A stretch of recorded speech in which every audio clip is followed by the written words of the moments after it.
I'm sure Nate didn't relay anything to him. Is Nate even there today?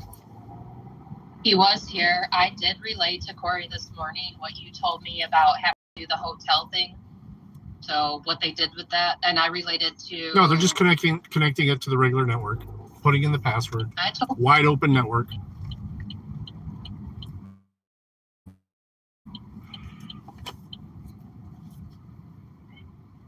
I don't have time to spend there either, though. I got to do at Electroprime tonight. But I'm going to literally disconnect them things and take them with me. And I have no idea where that AP, why it's just unplugged. And then they're saying stuff behind the tech desk is being affected by that. The only reason that would happen is because what they're doing on the other side. It shouldn't be affecting it, but it obviously is. I mean, it says network settings. I mean, you click on that and then you connect it. That picture that whoever sent me, I was just like, yeah, porn keeps popping up. I tried to. Oh yeah, there's only one way that happens. You've been to those sites and you downloaded an extension which is causing that to happen. I mean, why the hell would anybody on a computer be accessing a porn site? Andy just called. Who? Andrew. Literally the one that slept today. And he's like, oh, do you guys have a phone? And I'm like, what? For what? I was like, what happened? He's like, yeah. I don't know. It happened to him. Okay, well, he can't come back. He can't come back. Okay.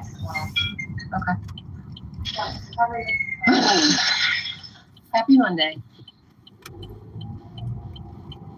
Then I find out that Richard is going behind my back and using another company. They told me to slow down on the second shift because they had enough people. Guess what? The 5 people that you had showing up today accidentally showed up at my office from another company, and none of them speak English. Oh. So he's like, well, and Rob kind of spilled the beans a little bit. He's like, yeah, Richard was saying that he wants to start using these people just because it's so many of your people have been a revolving door. I'm like, they're going to get from the same pool that I get from. Then again, apparently they can hire illegals. So I'd love to see the I-9s on those people that walked into my office today.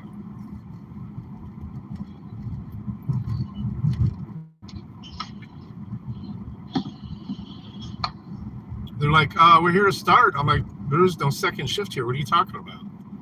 They're like, well, we're here with Minuteman. I'm like, oh yeah? That just happens to be the company Rob was talking about this morning. I'm like, well, you'll have to go talk to them. And I walked out. I literally pecked, and that's when I was looking at the network and watching things be unplugged. I literally saw something working, excellent signal, offline. Only way that happens is if it gets unplugged. I don't know if it's from the switch or from the AP itself. You can't tell from where I'm at, but I specifically said don't touch those APs. I told that to Nate to relay that to everybody. Don't touch those APs. If it's the construction guys. Yeah. No. But they're not the ones connecting those TVs to the regular network, the wide open network.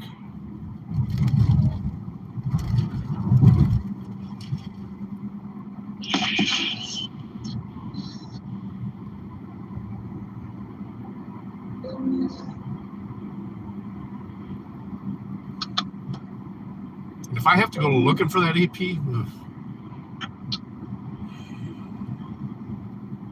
I'm not going to be there like after 4:30, but then I can't stay. Oh, I'm so mad. I'm so fucking mad.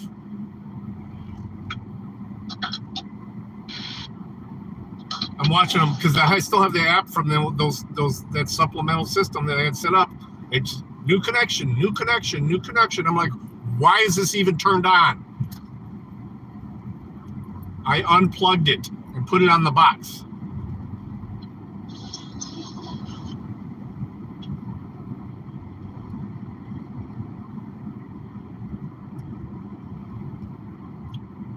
There's a desktop that keeps connecting to it too. And maybe they're setting that up to, the nurses station stuff. I understand that. That's fine, but it needs to be on the regular network, but it can't get on there because somebody unplugged the AP. But as far as those rooms behind there, that should not be getting affected by what's going on there. That just brought my attention. It made me open up the dashboard and look at it and see what was happening.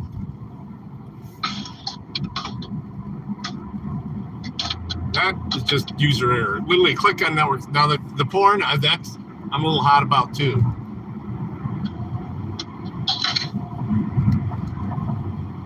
What's cool about Chrome is I'm going to be able to see what time it happened.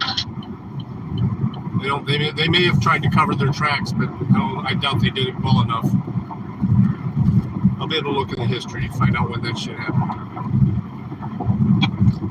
That's why I said remove the extensions. But then I thought about it, I was like, you know what? I don't even want to touch it, mess with it too much, because I want to get on that computer and then see what the fuck's going on. Yeah. Thing is, they're connecting these TVs. They don't even know how to connect them to the Amazon account, the Roku account.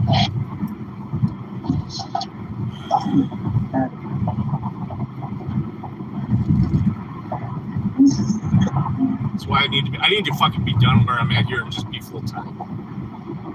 Right. This shit. As I was heading out the door, I was just like, "What the fuck? Are you kidding me?" Plus, they're sweating us about breaking out this new software. They're like, practice with it. I'm like, practice with dummy names? Literally, make up names, make up job sites, pretend you're signing them. I'm like, okay, I've done it once.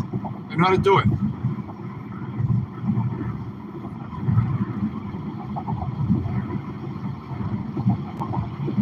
I understand other people may have to practice something like that over and over again, but that's something you show me it once, you do it once, I got it. You may need a little refresher, play with it for a minute, but I got it.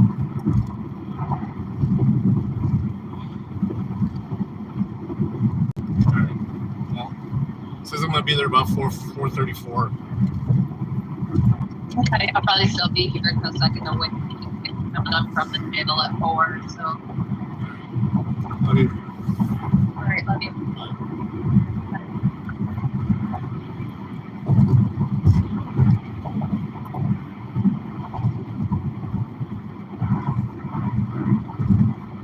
Sorry, guys.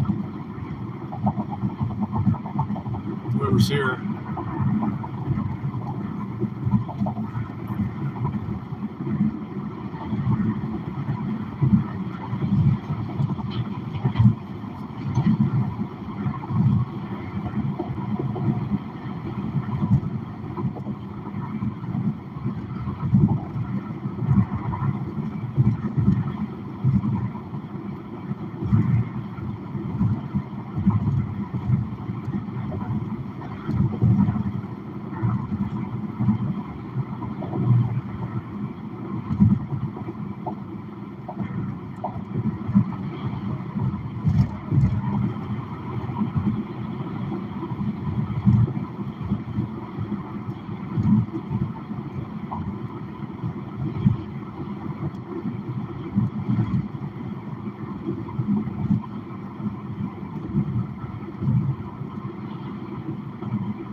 Please don't yell at me. I didn't I'm hear not that. mad at you. No. I did my venting to Courtney actually. She got the brunt of it. What's going on, man? I don't know what happened, Bob. What's going on? Like, Well, what I do mean, you I see? disconnected that extra system that we got because we don't need it anymore because I found those 2 APs, but somebody unplugged one of them and then plugged that system back in. Jesus Christ. So, okay. So it was private maintenance, guys. Yeah, I know. That's what I figured. But I'm on my way there. I'm sorry, dude. No. It's all right. Like a sign on there, like do not touch. Well, I kind of told one of them Friday when I spoke to him. They're idiots. They're idiots. So for some reason now all these TVs are getting connected to the wide open network. Oh God. Yeah. So I'll be there in a minute. I mean, I'm gonna be able to at least get it done. At least show any tech that's over there how to do it because it's not hard to do just to add them to the network. But and plus whatever's going on with that stuff behind the hallway, that's user error. I mean, literally, they sent a picture of the thing you need to click on to re-log it in. So I'm not sure. But someone's been going to porn sites on that desktop computer. That's the only way that shit pops up. Who the fuck would do that? Yeah, I'm like, dude, we're out there in the open. Right. It's the only way that happens. I take that back. Someone has logged in with their Chrome login on there, and they've been to those sites. That could be a possibility as well. Good boy. So, but that's going to be an easy fix. Okay. Yeah, I can only be there for about 40 minutes though, because then I got to go to my night site. And I left my daytime one early, so Okay. I'll be there at about 4:35. It says. Okay. All right. No, later.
Hey, Chopper.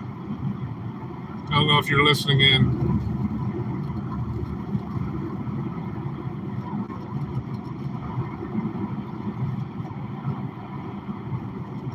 I think I got it working here. Let me see.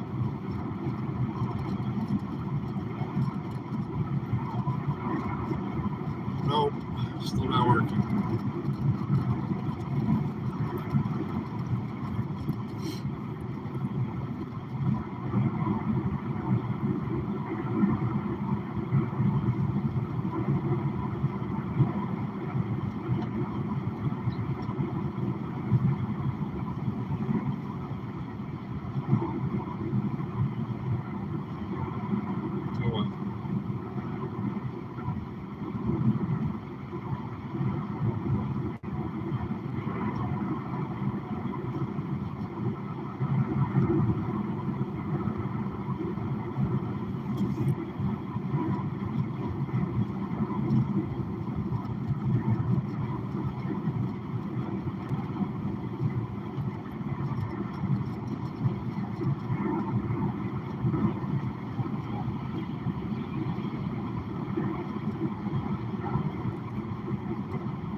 Rest in smoke. There you go.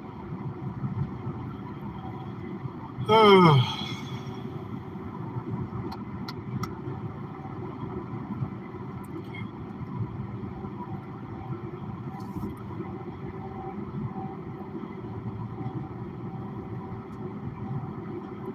Switch accounts. This account.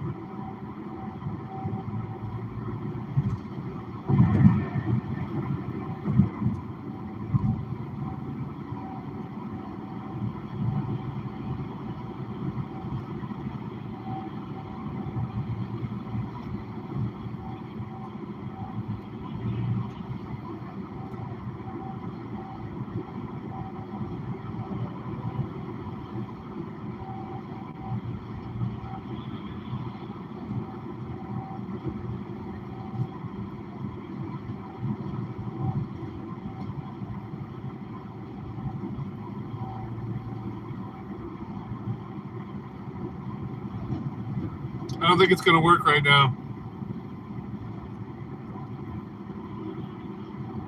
This is actually the first time I've tested it.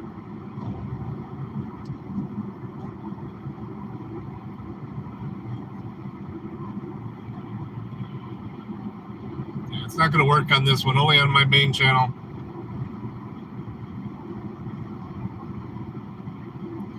Oh well.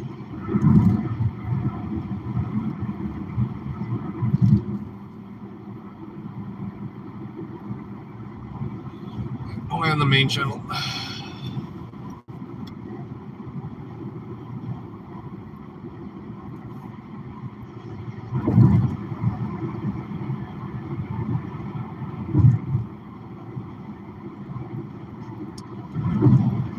And Honor Your Oath I wanted to watch since I got some time here.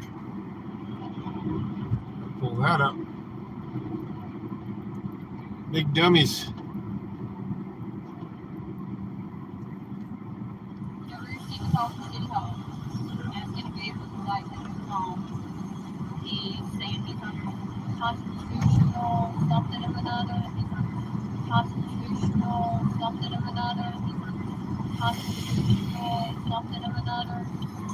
Greetings, everyone. This is Jeff with Honor Your Civil Rights Investigations. Today is Tuesday, October 5th, 2023. It is 1:55 p.m., 83 degrees outside. I'm standing in front of City Hall here in Forest, Mississippi. Underneath, I'll be standing over here in front of the City Hall on the public sidewalk, underneath that American flag, and I'll be spreading this message of God bless our homeless veterans. Help, not hate.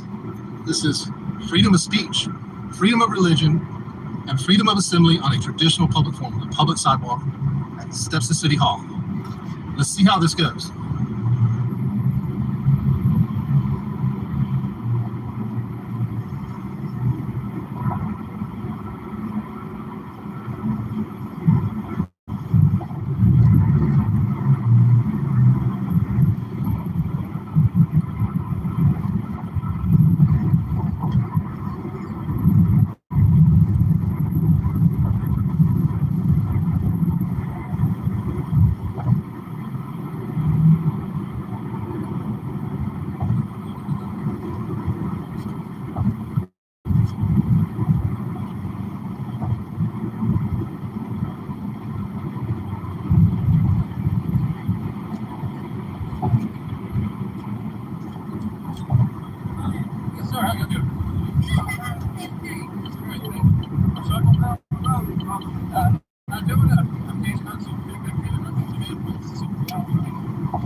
standing underneath the American flag too, man. Which is pretty dang close to that high power.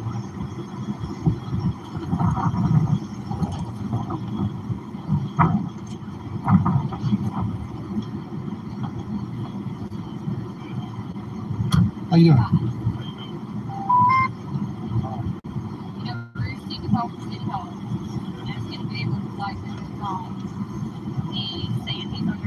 Constitutional something of another. They can ask you to get off the property and go somewhere everything else. Yeah, but I'm engaged in Constitution to protect that too. The Constitution doesn't begin and end. I know what you're doing. I know what at you're their doing. I've seen the videos. I I know what you're doing. Like I said, But they can ask you to get off their property. It's a public property until they ask you to leave. They have the right to ask you. no, they don't. Yes, they do. I'm not inside. Are you going to leave the property? We're going to have to arrest you if you don't. What property are you talking about for me to The leave? city hall's property. What is City Hall? I'm on public sidewalk. Yes, it's a public sidewalk. They can ask you to leave off the sidewalk is still part of the city hall property. So you're gonna arrest me for trespassing if I don't leave the Yes, city? they've asked you to leave. You can get off their property and go right over. But I can't stand here on the sidewalk underneath the American flag? No, not on their property. Well, like I said, I get what you, I mean, I understand. you guys, you're qualified immunity, so I can survive this. So I encourage you to go talk to the city attorney.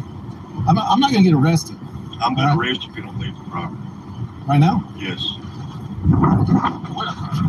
The property. Where's the property begin and end? Right here at the street. So I'm good here? You can't stand in the street. You can stand on the sidewalk by the post office. What's your name and address? My name is Matthew Collins. Your qualified immunity is not going to survive this. You're screwing up. You have to do, but they've asked you to leave. I don't want to have to sue you guys, but I'm going to sue you. Okay. Because you're being idiots. You're being big dummies. Can't be on City Hall property, engaged in constitutionally protected activity, safeguarded by the First Amendment of the United States Constitution. Freedom of speech, freedom of religion. What? Don't stand in the street. You're the one that put me out here. You guys are dummies. You're big dummies. You're big dummies. You guys are big dum-dums. Bye, big dummies. Bye, big dummy. Get back in your cars and get out of here, big dum-dums.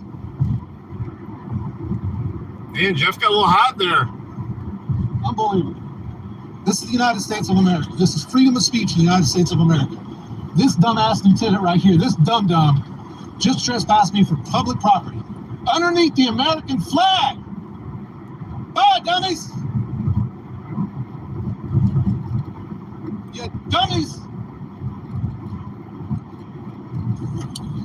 All right, well, there you have it.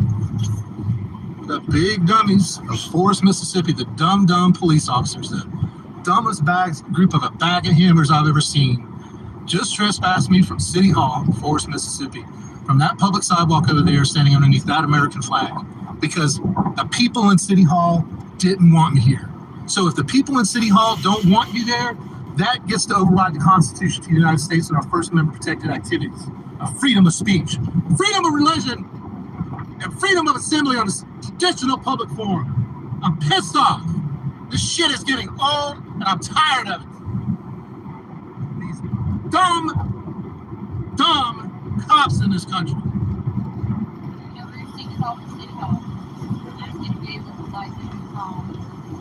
He's saying he's under constitutional something of another. He's under constitutional something of another. Damn, Jeff. Get him, buddy. Can't wait to see the follow-up on that.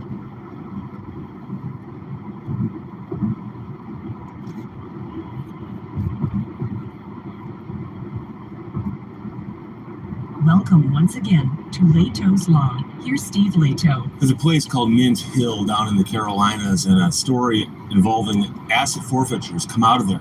And it's got such a twist that it really helps expose how bad asset forfeiture can be, because here we have a situation where somebody got hurt by it that people probably wouldn't have thought of at first, but here we are. So from WCNC, Nate Morabito wrote this. Feds, that's the federal agents, the federal government, and the Mint Hill police quietly kept $69,000 in seized cash. So that means that a sex abuse victim loses out. A decision by the Mint Hill Police Department to seize a man's money means a child victim of sex abuse won't get the $69,000 the judge ordered the agency to turn over. So the man at the center of this harmed the child. Police took his money, and then the guy did go to jail, and he's serving time in prison. But the victim was supposed to get this money, but the money's not there anymore because the feds took it along with the police and that whole thing there. So she's now 17 years old, and she's waiting for the Mint Hill Police Department to comply with a court order to turn over $69,130 that officers seized from the man who is now in prison. And they are refusing to do that. And if I was a judge and a police department refused to do something I ordered them to do, bad things would happen. It would be in the news. I've been dealing, and legal bad things. It's important to understand.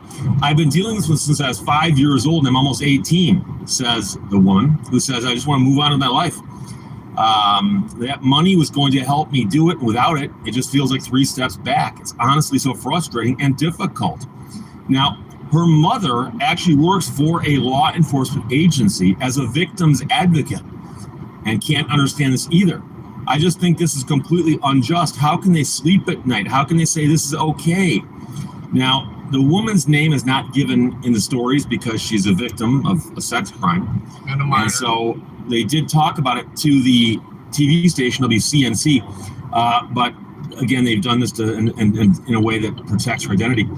Records show that the Mint Hill Police Department investigated the case back in July of 2019, and they found other things in the suspect's home, such as paraphernalia and cash. So the victim's family and their attorney said at the time that an officer assured them the money would be available to one day pursue in a civil suit. So if you want to, you can sue the guy and get this money. So they continued telling them that the money was being held in property. So the lead detective always said, yes, it's there, says the attorney for the family. And he says, we were always under the understanding it was always there, but it wasn't there because an evidence clerk broke the bad news to them. He says, we got your order regarding turning the money over, but we don't have the money. It's been forfeited. So you go, wait a second. If the man forfeited the money to you, why don't you have it now?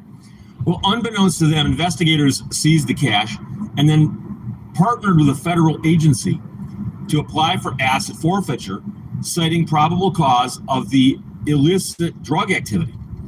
The Mint Hill Police Department investigators never charged the suspect with any crimes, only the offense for which he went to prison regarding the girl. But that didn't prevent the department from eventually collecting more than $45,000 of the seized money in 2020 through what's called equitable sharing. Equitable sharing. The federal government receives the rest of the money. And so we've heard about this before in a lot of these cases. The local police department plays this little game of hide the money with the feds. They bring the feds in, and the feds go hand it to us really quickly. We'll adopt the money. That's what they call it. I'm not making that up. They adopt the money, but then they give some of it back. So if you go to the people who took it, the local police, they go, well, the feds had it. You got some now. We got that from the feds. You go to the feds, they go, well, we got it from them. And so everybody can kind of claim that they're at least one step removed from where the money came from. And so now when the judge says to the local police department, you bring that money into court and put it here, they go, well, we turn it all over to the feds. Well, wait, you got $45,000 of it back. Well, that's not that guy's money. That's the money we got from the feds.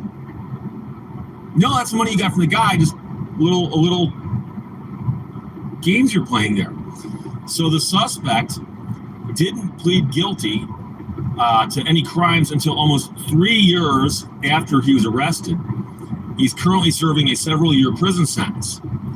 So the victim and her family said they only learned of the department's surprising decision, that is to play these games with the money, in recent months after they sued the suspect in civil court, and they got a consent order in June signed by the defendant's attorneys and a judge requiring the department or any individual, organization, or entity in current possession of the money to turn it over within 10 days.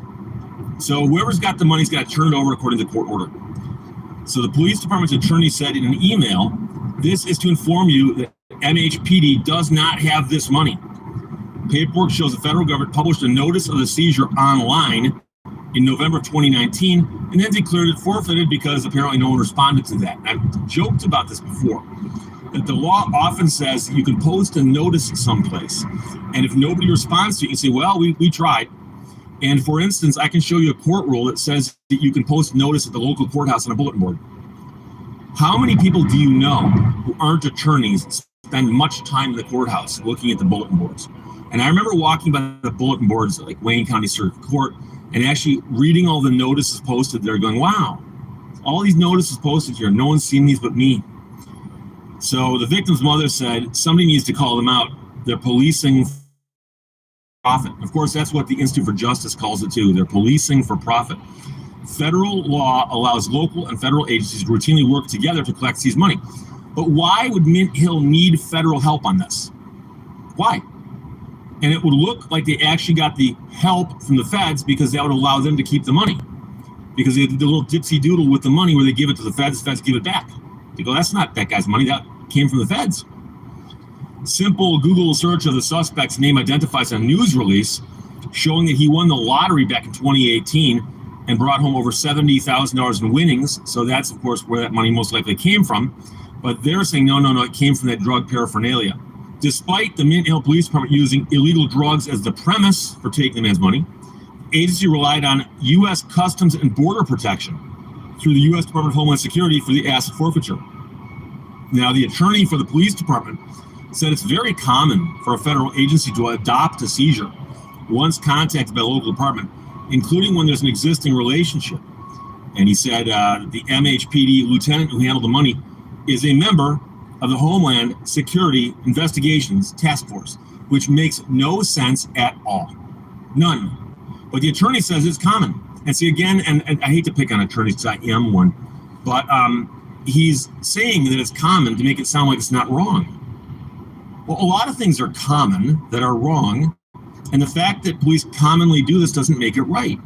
And so this detective or police officer, or whoever it was with Mint Hill, who also works with Homeland Security, just knows, oh, we got the $69,000.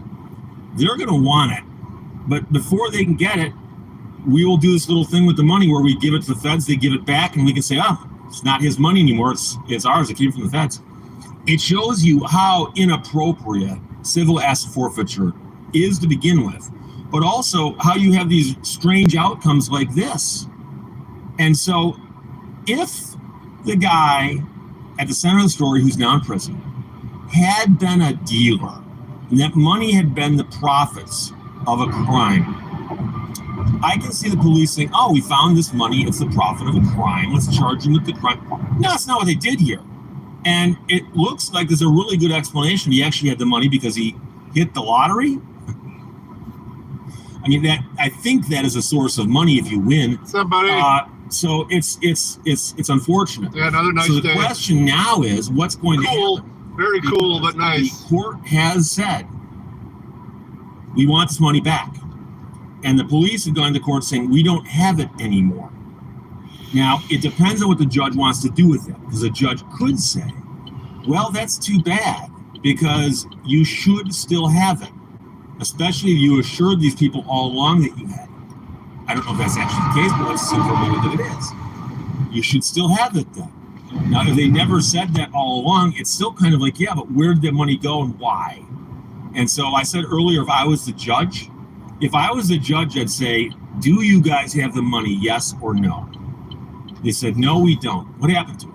Well, we gave it to the feds. Okay, did they give any back to you? Yeah, they gave us back $45,000. Okay, so you have that? Yes. Let's see where it's, let's say it's 10 o'clock in the morning in my hypothetical. I'm going to give you guys 6 hours. In 6 hours, I want cash sitting on this table in this courtroom in 6 hours, or someone's being held in contempt of court.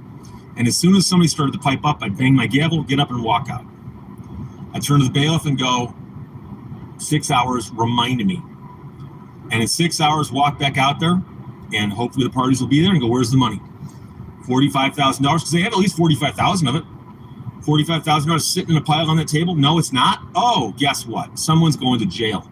But Steve, you're a judge. They're the police. They're not going to lock themselves up. Oh, no. Most courts have got holding cells, and they've got bailiffs who've got authority to take somebody into custody who's in contempt of court. And I would lock somebody up. I lock somebody up and go, if I lock you up and tell you that you don't get out till somebody from your department brings that $45,000 in cash in you and puts it on that table, will it show up or not? If they say, no, it won't, I'm going to say, okay, let's just test that theory now and see how long you sit there before the money shows up. I bet the money would show up. Now, that doesn't resolve the other $24,000 that's missing, but it would get you $45,000 of the $69,000, and that's the real issue here. And so when all these people come into court with legal positions, and this is common, and this is normal, and this is absolutely by the books and law and blah, blah, blah, there's a court order that says bring the money in. Actually, the court orders give the money to them, but if you ain't giving it to them, let's go halfway. Bring it in here and show it to me, and then we'll see what happens. So again, I don't get to be the judge, and I don't want to be a judge, because like I said before, when you're a judge, you don't get to pick the fun cases. Unfortunately, you get stuck doing all kinds of stuff you don't want to get involved in, including divorces and landlord-tenant stuff. And trust me, day by day, that's not going to be a lot of fun. So sorry for those of you who occasionally say, Steve, you should be a judge. No interest at all. So everyone who sends me, thank you very much. I got this from dozens and dozens and dozens of people. Nate Morabito wrote to WCNC. Feds and the Mint Hill Police quietly keep $69,000 in seized cash, which means that the sex abuse victim who was awarded that money doesn't get it. Unintended consequences. Questions or comments, put them below. Let's talk to you later. Thank you for watching Leto's Law. The question is not what you look at, but what you see.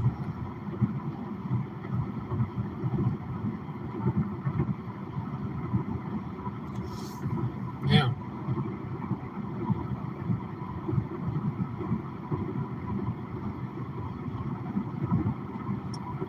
Thank you, Mr. Chairman. Judge CashApp. I'm looking at an order you've issued as a magistrate judge here, requiring the use of pronouns in your court. Do you require the use of pronouns, declaration of one's pronouns in your court? Senator, that may be referring to perhaps a trial management order or scheduling order of some kind. Yeah. No, it's a statement you issued it.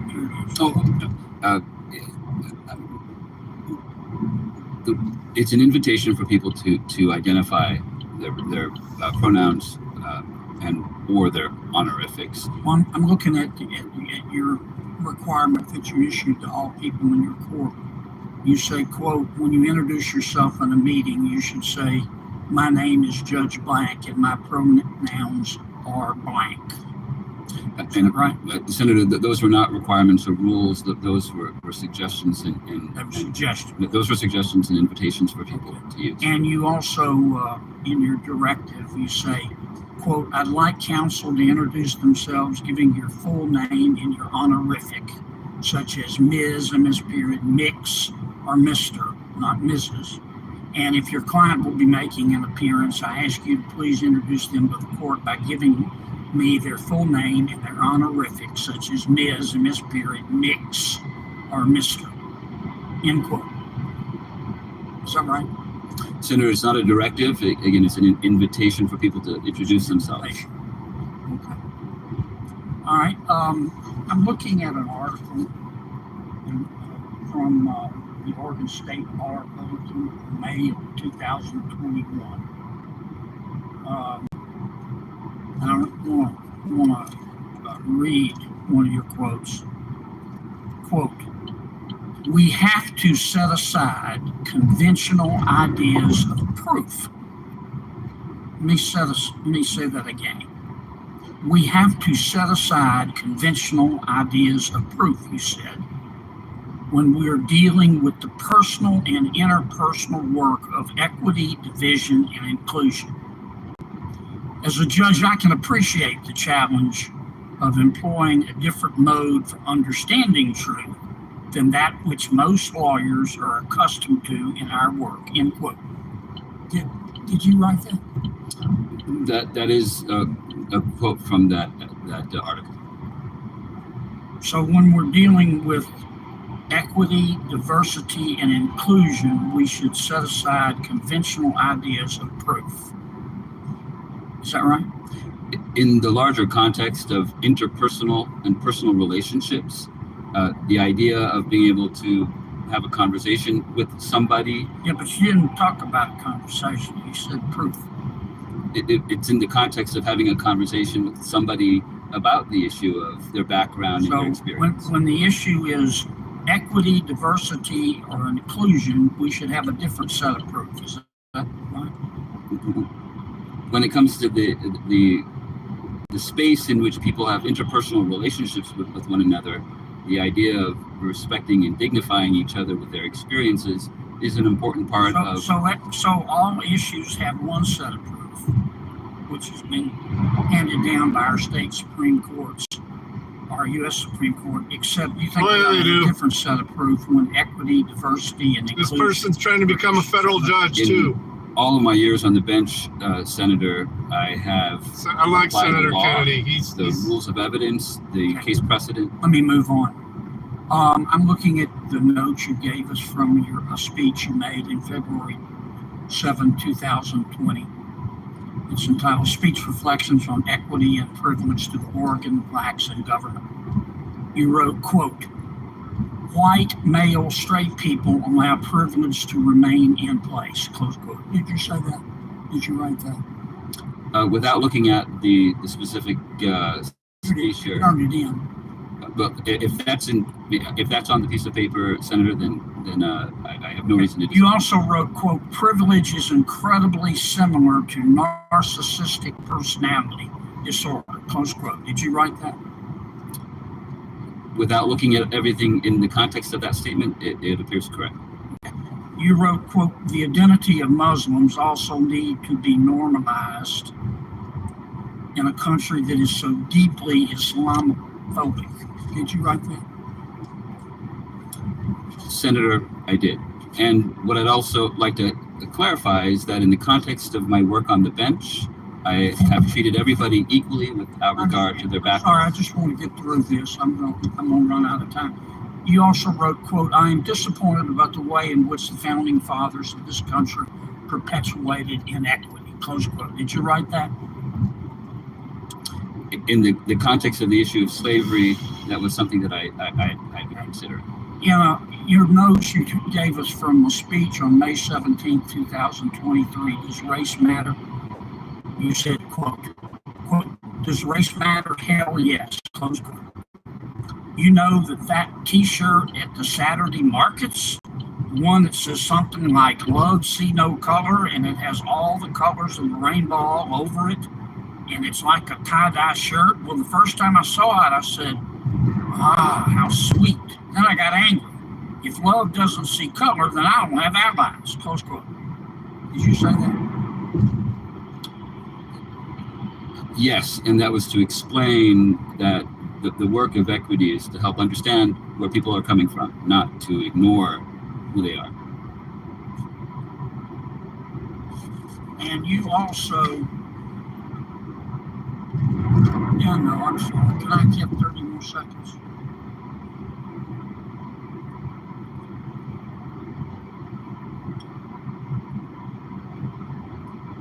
Judge, you seem to be obsessed with race and sexuality. I mean, you even go so far as to say that when race and sexuality and diversity and inclusion are an issue, we need a separate standard of proof in the United States federal judiciary. How are litigants going to be able to trust you? Senator, that's not what I've said. There is no different standard. It's bigger than Dallas. I read it to you. When you look turned in these documents, I didn't go looking for them. When you look proud of it. As anyone who reviews my record on the bench, I have thousands of cases. I'm going to let you finish responding, and your time has expired, but go ahead. The rule of law is an absolute for me. The work that I have done on the bench over the last 6 years. That's not what you say. The work that I've done on the bench. That's not what you say. Judge, finish your sentence. The work that I've done on the bench in ruling over all the people's cases that have appeared in front of me from all backgrounds, of all faiths, you'll find that I have upheld the rule of law and upheld the precedent of our Constitution and our Supreme Court and the Ninth Circuit. Well, if this chairman would give me time, I could go through the cases and prove that that's not the case. Senator, I just don't see how you can be a fair-minded judge. What the fuck is going on here? Thank you very much. But the good news is that people like yourselves are finally fed up. Something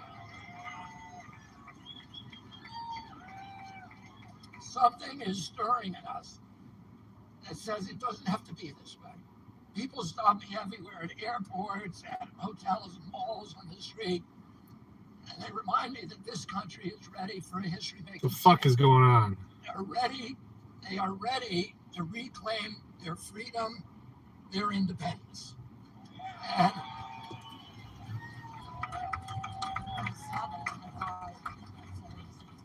And that's why I'm here today. I'm here to declare myself an independent candidate.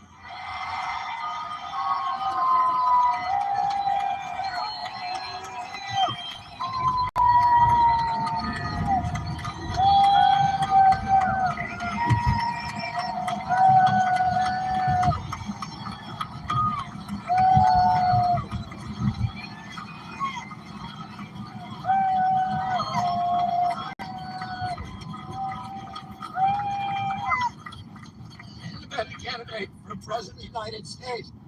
But that's not all. I'm here to join you in making a new Declaration of Independence for our entire nation. We declare independence from the corporations that have hijacked our government.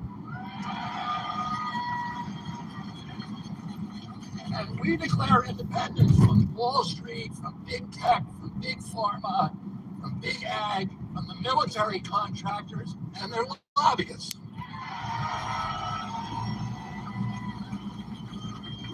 And we declare independence from the mercenary media that is here to fortify all of the corporate orthodoxies from their advertisers and to urge us to hate our neighbors and to fear our friends.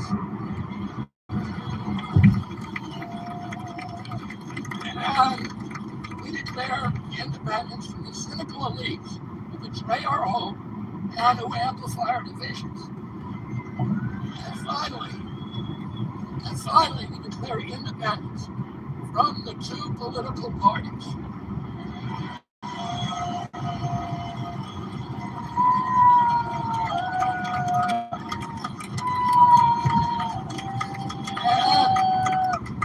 And the corrupt interests that dominate them and the entire rigged system of rancor, of rage, of corruption, of lies that has turned government officials into indentured servants for their corporate bosses.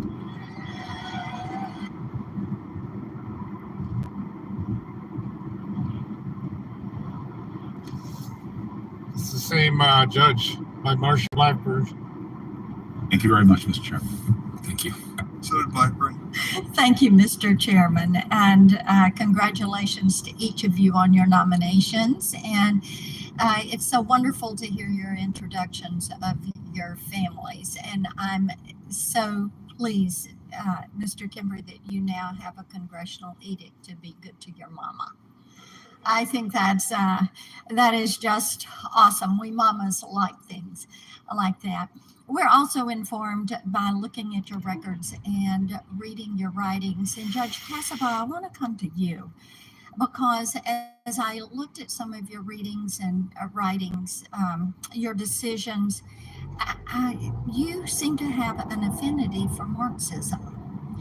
And in a 1994 essay, you criticize the concept of private property, and I'm going to quote you here. You argued that, and I quote, property incites rebellion, end quote.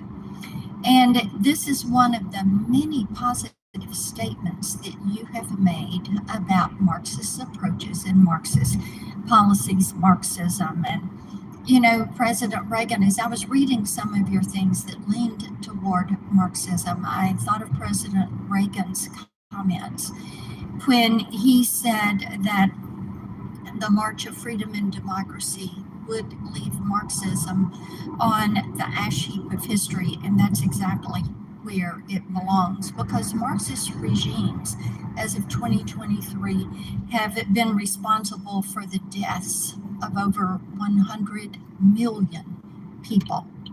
So it disturbs me when I see this leaning to Marxism in your writings. So a yes or no question. Are you a Marxist? No, sir. Okay. Will you right now disavow the tenets of Marxism that you have praised in some of your writings?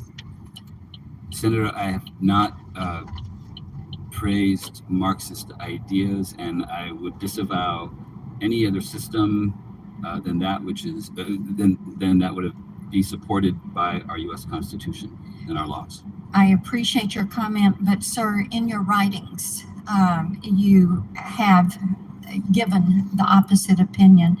But you've also made a number of concerning statements regarding sexuality and the disempowerment of women. Specifically, you've aligned yourself philosophically with a professor who has espoused the disturbing views that all heterosexual relationships are per se infused with violence and that all sexual acts should be viewed as rape. Not only is this view wrong and offensive, but also, and perhaps more importantly, it undercuts the important work that is being done across this country to empower survivors of sexual assault.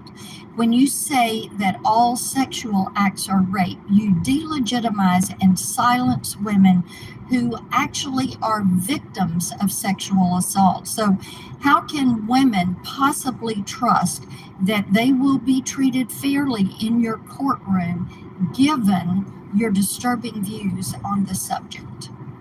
Senator, that law review article to which you're referring, I believe was published, I wrote in 1995. I did not align myself with those ideas.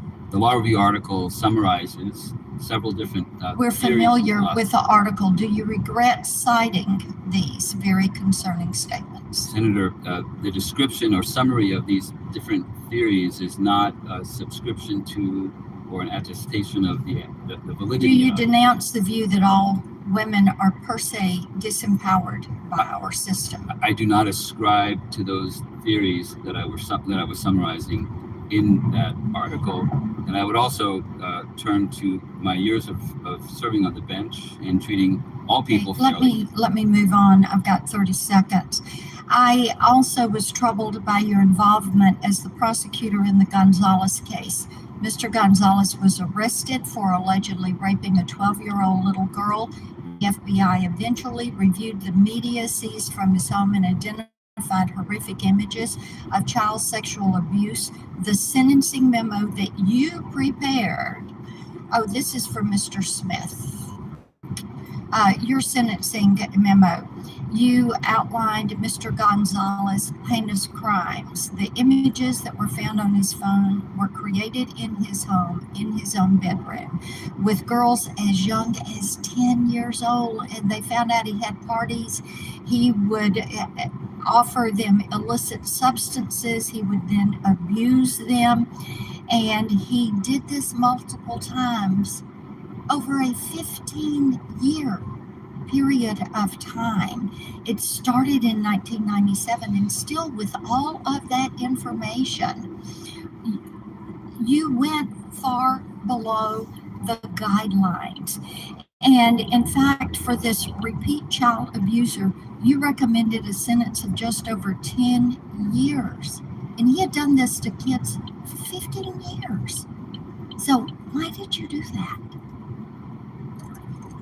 Thank you for the question, Senator. I do recall the case of Mr. Gonzalez. That was a case that I believe I was assigned when I had just started in the office.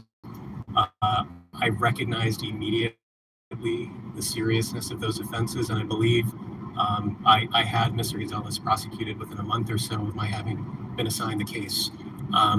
When I make sentencing recommendations in court, especially as a new prosecutor in the General Crimes Unit in the Southern District of New York, I make those sentencing recommendations. Okay. Well, the court rejected your recommendation. They went above you to 15 years and then gave him an additional 10 years of probation. This is something that is terribly concerning to me. Thank you, Mr. Chairman. I'm going to let Mr. Smith finish his answer to your inquiry.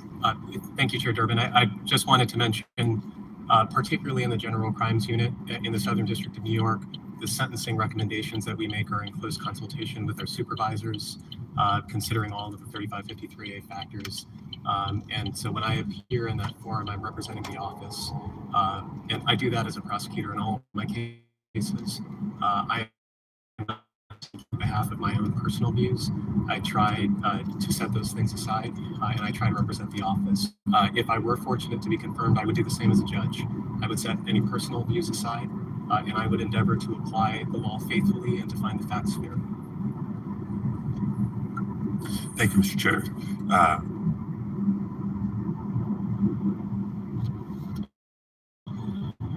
All right, guys.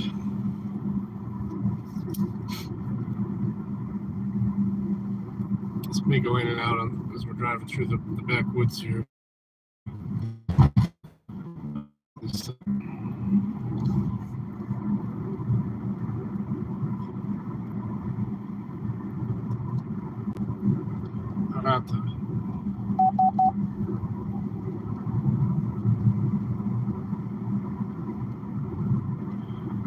Yeah, there's none in Michigan either.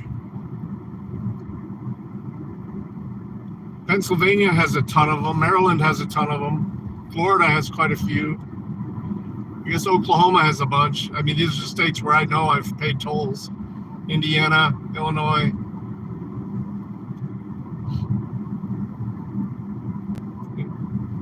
The reason behind it, I can understand. Because technically they're not supposed to be using tax money on those roads. They're supposed to be, that's the point of the tolls. But if you're going to charge people tolls, those roads better be pristine. As from what you've seen from a lot of my driving, they're not. They're not. Gamble all. It's not working on here yet. I thought I had it set up, but apparently it's not working.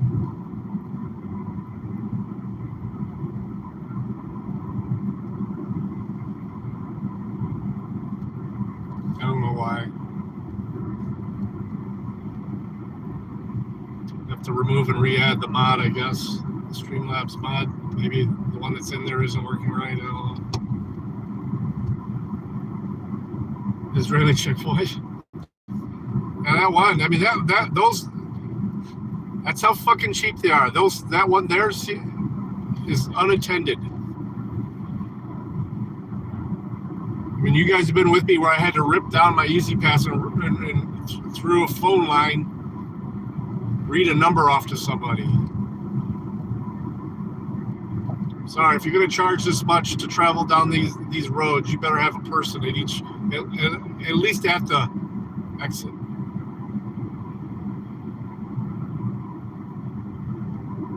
I'd play it, but I'm 3 minutes away from stopping. Send me that link on my phone. I'll check it out, maybe play it on the way back. 'Cause I'll stream on my way to dinner. If I even have fucking time for dinner after dealing with this bullshit.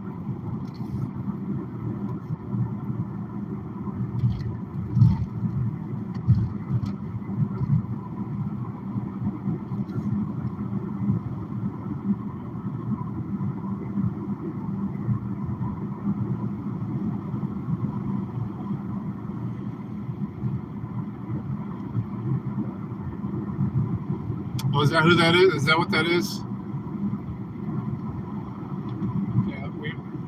I streamed it last night.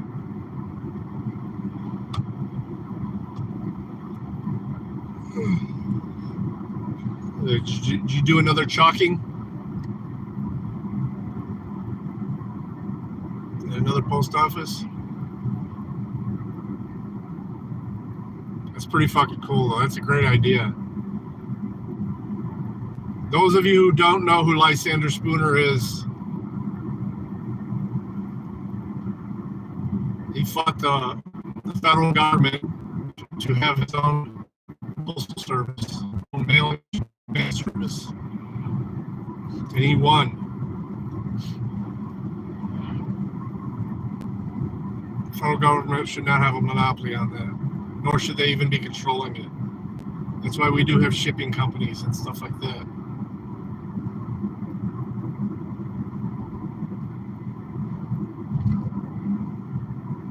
I think the same should be said for public education. There should no longer be a Department of Education that controls funding for public schools. The teachers would make more money.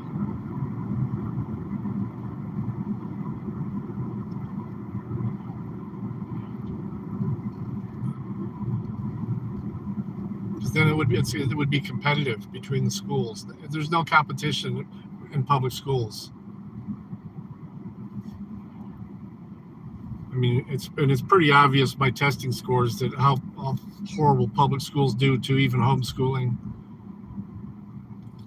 or commercial schools.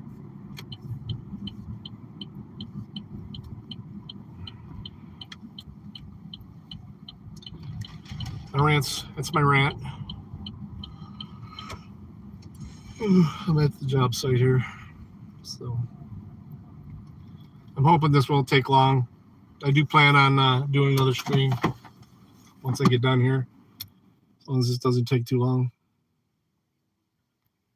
Peace.